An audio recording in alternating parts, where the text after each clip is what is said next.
Finally, we're back after over a year hiatus. Ciryl finally signed on the dotted line. This is the fourth time we've been matched up together. And now we are matched up for the 25th of October, Abu Dhabi. Me and Ciryl. The fourth attempt is here, and this is Cyryl's third title shot. We are going to try and get rid of Ciryl Gane from the title picture for good. And he is, again, the next the next advancement of the evolution of the sport. How so? Well, because he can do everything. That guy's got elite jiu-jitsu. He's got elite takedowns. His striking is outstanding. I mean, he knocked out Sergey, who's the scariest fucking striker in all of MMA. Yeah. And he knocked him out in the first round. With the heavyweight spotlight firmly on him, Tom Aspinall has a message for Ciryl Gane, and it's anything but polite. The interim champion isn't just preparing for another fight. He's preparing to make a statement, and Gane is the man standing in his way. Calm and confident with his words, Aspinall has fired the first shots outside the cage, setting the stage for a matchup that pits raw power and speed against technical brilliance. For Aspinall, this isn't just about defending his position, it's more about proving that Gane doesn't belong in his lane. It is the undisputed heavyweight champion of the world, the pride of Wigan, the one and only Tommy Aspinall. Tommy Aspinall, na na na na na na na na na. Tommy Aspinall. The stage is finally set for October 25th in Abu Dhabi, and Tom Aspinall is making his intentions crystal clear. After multiple failed attempts to lock in this matchup, the interim heavyweight king will finally meet Ciryl Gane, and he plans to end the Frenchman's run at the top once and for all. With confidence brimming, Aspinall insists this is his moment to prove he's the true best in the world, while also promising to hand Gane yet another crushing title fight defeat and push him permanently out of the championship picture. We are matched up for the 25th of October, Abu Dhabi. Me and Ciryl. The fourth attempt is here, and this is Cyryl's third title shot. So we are going to try and get rid of Ciryl Gane from the title picture for good. How's the confidence levels? Confidence level's great. Confidence level's great. I believe that, well, I am the best heavyweight in the world, but I want to show everyone that I'm the best heavyweight in the world. Ciryl Gane's lost 2 title shots, and I want to give him his third title shot loss and get him out of there. When asked about Ciryl Gane being his toughest test to date, Aspinall didn't hesitate to acknowledge the uniqueness of the matchup. He pointed out that unlike most heavyweights, both he and Gane bring a rare blend of speed, movement, and elusiveness to the cage. Rather than a plodding power contest, Aspinall sees this as a potential showcase of agility and skill, and maybe the fastest, most dynamic heavyweight fight fans have ever witnessed. What are your thoughts on Ciryl Gane being potentially the toughest opponent yet for you? A lot of people say somebody you've not really sort of faced that type of fighter in the heavyweight division. I think both me and Ciryl we both have niche style for heavyweights. We don't fight like heavyweights, both of us, so this could be the fastest, the best moving heavyweight fight that anybody's ever seen. We're both great movers, we're both light on our feet, we're both elusive, so An Aspinall plan is simple. He's on a mission to prove he's the world's best, and he's not willing to sit on the sidelines waiting for Jon Jones. After chasing the bigger matchups and trying to settle old business with Curtis Blaydes, the interim champ says he's done with excuses and he wants to stay active, make money, and defend his belt. If Jones won't answer, Aspinall will keep fighting the men in front of him, and that means taking care of Ciryl Gane in Abu Dhabi. No ducking, no stalling, just business, ambition, and another shot to cement his claim at the top. I want to fight Jon Jones. Jon Jones isn't available, obviously, right now. Jon Jones is injured. So what I wanted to do second was fight the guy who Jon Jones was supposed to fight, Stipe Miocic. That's my next plan. Tried to get the fight with Stipe Miocic. Stipe doesn't want it. The next guy I wanted to fight, Curtis Blaydes. I fought Curtis Blaydes. Well, me and Curtis had a fight scheduled in 2022, so a couple of years ago now. I got injured in the fight. That means technically Curtis wins. I want to get that fight back. I want to fight Curtis Blaydes.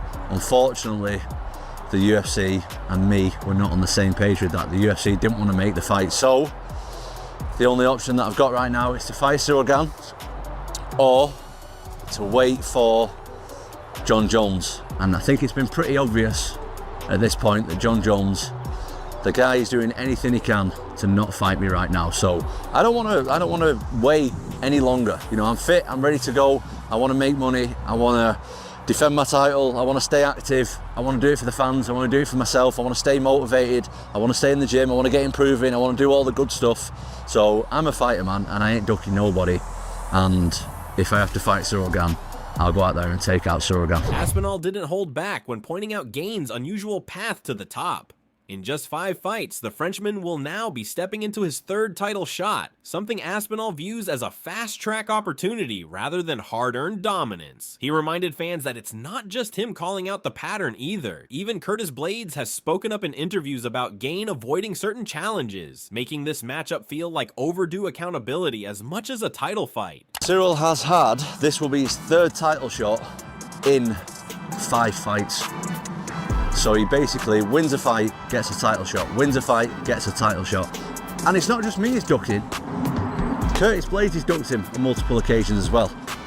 And Curtis Blaydes actually brought that up in some interviews as well. According to Aspinall, the pattern is clear with Gane, who isn't chasing the toughest challenges. He's waiting for golden opportunities. While he admits he doesn't have public receipts, Aspinall claims that behind UFC doors, Gane has already turned down fights, including a potential clash with Curtis Blaydes. To him, it's less about earning shots and more about sitting back in a privileged position, waiting for the next title chance to fall into his lap. And that's exactly the cycle Aspinall says he's determined to break. Doesn't want to fight him either. I know that.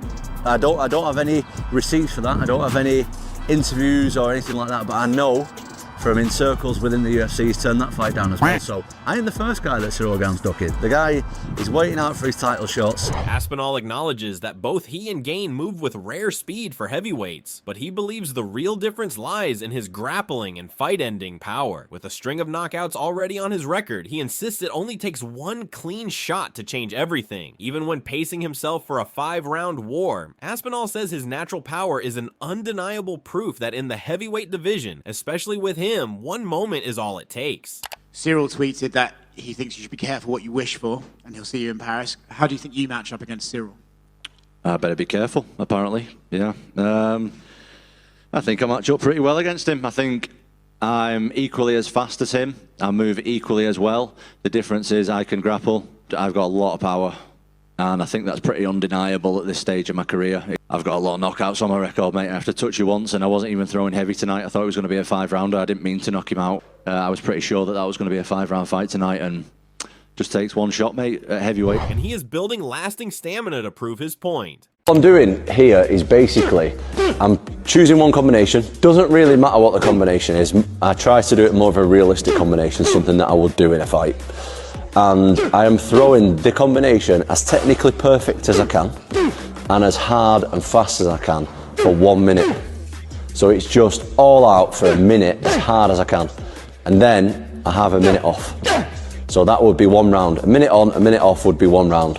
And I do that for 14 rounds. By the end of the 14 rounds, you should be absolutely exhausted. Like, you are going 100%. In that 1 minute, it's not only should be technically perfect, physically, it should be like a sprint. You should be absolutely exhausted, gassed, nothing left in the tank when you get your 1 minute to recover. This is working on your lung capacity. It's really good reps as well. Like, if you're doing the technique properly, which you should be, it's really good for your muscle memory to just keep going over and over and over and getting those reps in. So choose 2 or 3 punches, maybe 4 punches for a combination.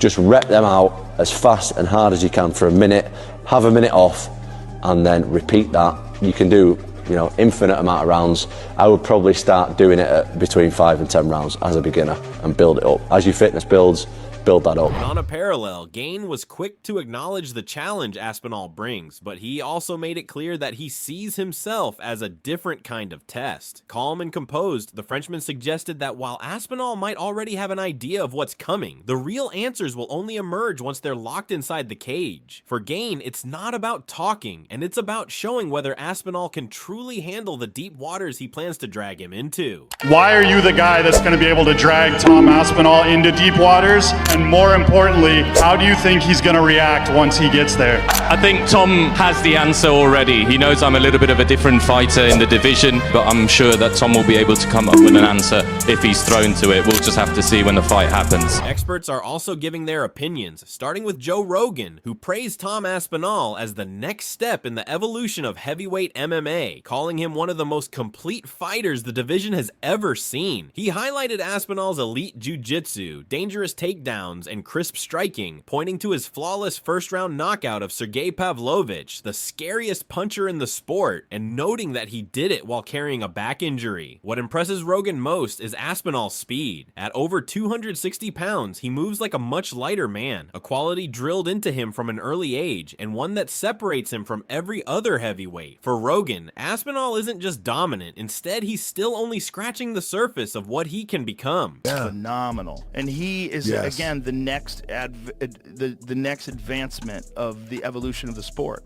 How so? Well, because he can do everything. That guy's got elite jiu-jitsu. He's got elite takedowns. His striking is outstanding. I mean, he knocked out Sergey, who's the scariest fucking striker in all of MMA. Yeah. And he knocked him out in the first round. And the way he did it was just picture perfect. And he did it with a fucked up back.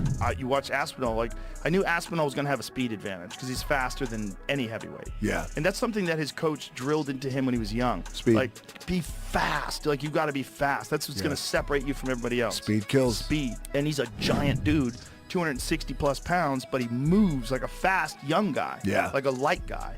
And so that's what's, and he's also just so well-rounded. Similarly, Ian Gary is also confident in what he sees from Tom Aspinall, predicting most opponents won't survive the opening round against him. To Gary, Aspinall isn't just another contender, but he's the most complete heavyweight the UFC has ever produced. He admits the way Aspinall first won the belt wasn't ideal, but stresses that none of that will matter in the long run. What people will remember is his dominance, his performances, and his status as the true best in the division. I don't see that fight getting out of the first round. Right. I think Tom is phenomenal. I think he's absolutely the best heavyweight we've ever seen in the UFC. I said to him, it sucks to win the belt that way, to be the champion this way, that no one's going to remember that in 3 fights' time. They're just going to remember what you've done and that you are the champion of the world and you're the best in the division, and that's it. Ciryl Gane gave a very different take, looking far ahead into the future, and framed Aspinall versus Gane as a pivotal moment for the heavyweight division, a true crossroads for what comes next. He floated the idea of Alex Pereira stepping up to challenge either man, calling both Alex versus Tom and Alex versus Ciryl fascinating matchups. But Sonen's bottom line was clear. The one fight that has to happen is Jon Jones versus Tom Aspinall. No matter how the division shakes out, he argued that if Pereira were to make the jump and beat one of the top heavyweights, it could also open the door to a blockbuster showdown with Jones. For Sonnen, the present belongs to Aspinall versus Gane, but the future points directly to Jones, whether against Tom or potentially even Alex, and his take clearly shows his confidence in Aspinall keeping the belt. Aspinall versus Gane is a massive transitional fight for the heavyweight division. What happens after it? I liked the idea of Alex versus Tom right now. You want to know what another interesting fight is? Alex versus Ciryl. Alex is not going to beat Ankalaev, but we got... However, Benoit Saint-Denis is backing his countrymen all the way, predicting Ciryl Gane will finally make history as France's first UFC champion. Having spent more time with Gane this year in both training and conversation, Saint-Denis says he's seen a new fire in the heavyweight contender, a quiet determination built on years of hard work. He praised Gane's exceptional athleticism, even by heavyweight standards, and believes that over 5 rounds, his skill and composure will be enough to overcome Tom Aspinall. For Saint-Denis, this isn't just a fight, but it's also a chance to showcase high-level tactical heavyweight MMA, and he's convinced Gane will rise to the occasion. How do you think he does against Tom? To be honest, I think we are gonna finally have our first French UFC champion. I think Ciryl, I've been talking with him. I have been taking more time with him this year than the past years, talking and training, and yeah, I think he's ready, and I think he has this fire inside him of wanting to become champion, working hard since a long time. He's not talking a lot this past month, but he has been doing a real good job, and he has been working hard, and I do believe he's an exceptional athlete. even for the heavyweight division.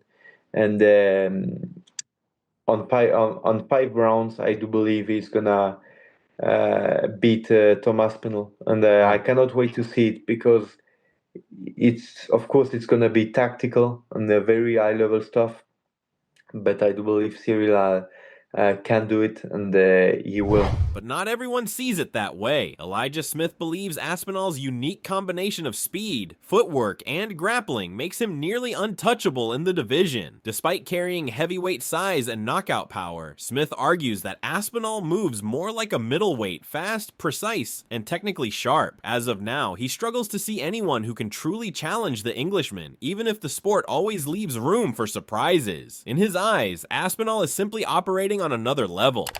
Yeah, I got it. I just think the wrestling and the grappling and the speed of Tom Aspinall, he's a heavyweight, but he doesn't move like a natural heavyweight. Like, he has really good footwork, really fast. Obviously, he's strong and powerful. Yeah, I think Tom Aspinall right now, I just don't see any, somebody might surprise me, but right now I just don't see anybody that would really be a good matchup for Tom Aspinall that would give him a challenge, as of right now. I could be wrong, but that's just how. The question now is simple. Does Tom Aspinall prove once again that he's the future of the heavyweight division and keep his belt, or does Ciryl Gane finally deliver on his third title shot and make history for France? Both sides have strong believers, but only the Octagon will settle it. What's your take? Are you backing Aspinall or siding with Gane? Drop your thoughts in the comments, and don't forget to subscribe for more fight updates and breakdowns.